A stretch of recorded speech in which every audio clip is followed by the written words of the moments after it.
All right, I am here with two friends. One new friend, Bern Clay, the author of The Umbrella That Changed the World, and one friend for a couple years, Diane Micklin, who most people in Chadsford know at this point, I think, as an artist. And Bern and Diane approached me recently about a book that they had collaborated on, and so we have two neighbors and friends who have collaborated on a really fun project that I'm super excited to share with you all.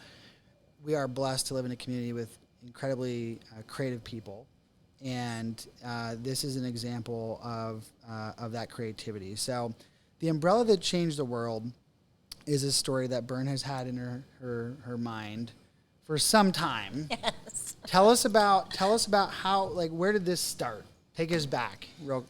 Well, it started actually in Kennett Square. I was driving with my middle boy, and I saw this woman and her little baby walking down the street, and it was pouring rain.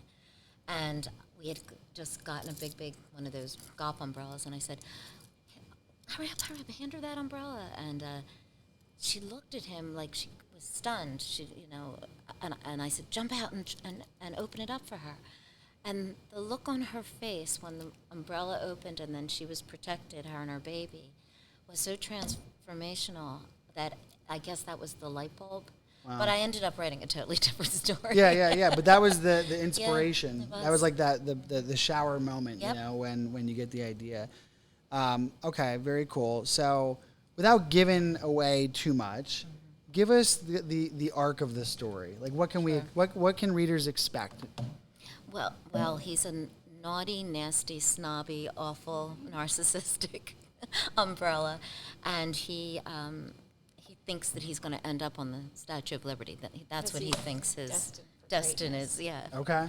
Fame, celebrity, and he's basically passed through different people. And he never learns a lesson from any of them. He's never once utilized as an actual umbrella to protect someone from weather, or he's just awful, and he ends up in a really dark spot, and when he wakes up from that dark spot, he realizes that he has to do something with his life, and then we figure out what he does with his life. And that is very exciting. So, the message is one that probably resonates with just about anybody, right? Yeah. Kids, adults. Yeah. Who are the readers? Who would expect to really enjoy this? I think a very precocious 10-year-old all the way up to adulthood, but there's so much of things that kids are dealing with right now that is very topical in this book. So timely. Yes, and he's a bully basically, and I've often said what happens in schools, they do teach about bullying, but it's not enough empathy and not enough other tools to combat that. Got it. So this is definitely another way to look at that, the bullying and the meanness that is in the world.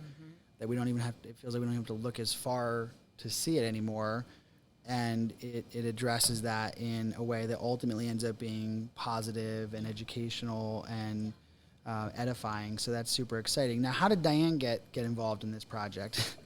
So about 12 years ago, On the beach. we were sitting on the beach watching her beautiful little girl play in the ocean, and I told her all about it and her enthusiasm, and Well, she's I read yes, copy. yes, Strad. her enthusiasm, and we're best buds, and it was just absolutely seamless to work with her, and I felt like an angel had been put in my lap because I wasn't really moving with it, and she kind of did a gentle nudge, and here we are. That's awesome. So not only did she illustrate the book, but she also kind of was, because writing a book is so hard. I mean, a lot of people have an idea for a book, but they don't actually do it. Right. So, I mean, this is just an incredible achievement. And so Diane was kind of like cheering you on. Like, Diane, tell me from your perspective, being a part of this project, what did that look like for you? Oh, well, first of all, I was honored to be able to put like a expression or a face to this nasty little guy. No, and I believe the story was so wonderful. And sometimes the hardest part of an idea, a wonderful project, is just getting it through to the finish line. And we did. We got it through to the finish line, and Bernadette found a wonderful publisher, and she got it done. And I just worked behind the scenes trying to do him justice, giving him the right looks and his Eyebrows. different situations, his snarky Lots of looks. eyebrows, huh? Yeah, I'm not really good at eyeballs and eyebrows, but Yes, you are.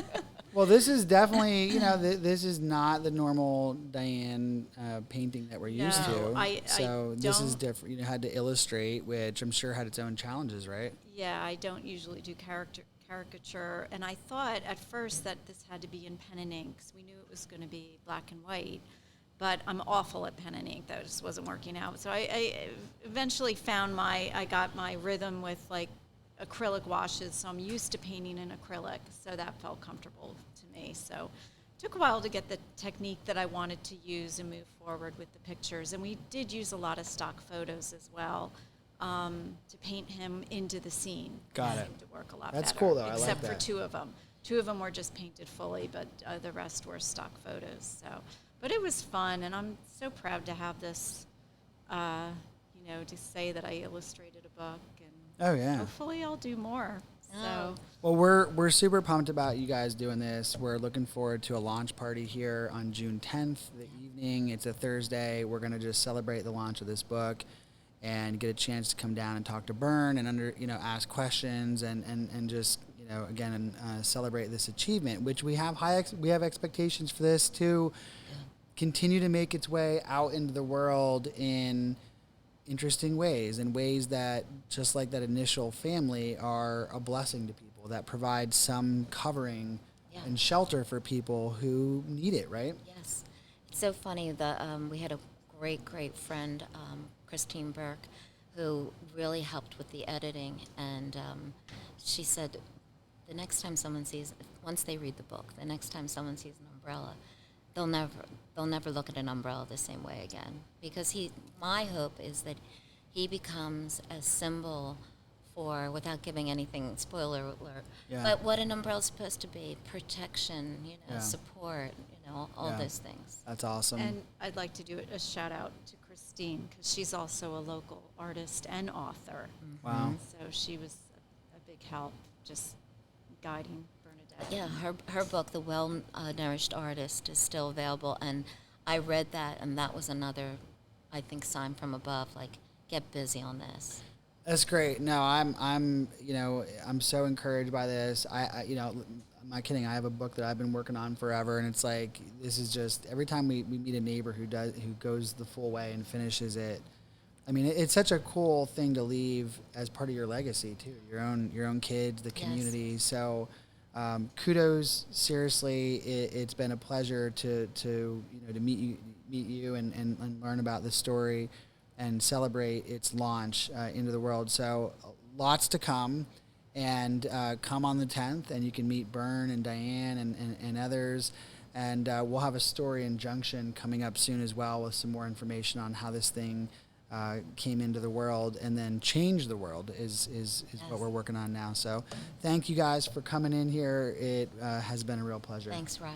Thank you.